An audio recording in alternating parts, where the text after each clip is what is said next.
નમસ્કાર. છેલ્લા 3-4 દિવસથી આ સતત કમોસમી વરસાદના કારણે ખેડૂતોના મોઢે આવેલ કોળીઓ છીનવાઈ ગયું છે અને રાજ્ય સરકાર દ્વારા આ અંગે જે ખેડૂતને નુકસાન છે એનું સર્વે કરીને સહાય ચૂકવવાની વાત કરવામાં આવી છે. પરંતુ સમગ્ર સૌરાષ્ટ્રમાં પૂર આવ્યા એટલો બધો વરસાદ પડ્યો છે ત્યારે રાજ્ય સરકારે ગામ એકમ ગણીને જે ગામની અંદર વરસાદ પડ્યો હોય તે સમગ્ર ગામને આવરી લઈ અને સહાય ચૂકવવી જોઈએ.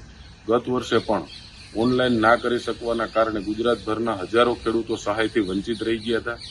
હમણાં જ જ્યારે પંજાબમાં પૂરની સ્થિતિ આવી ત્યારે પંજાબ સરકાર દ્વારા હેક્ટર દીઠ 50,000 રૂપિયા સહાયની જાહેરાત કરવામાં આવી હતી.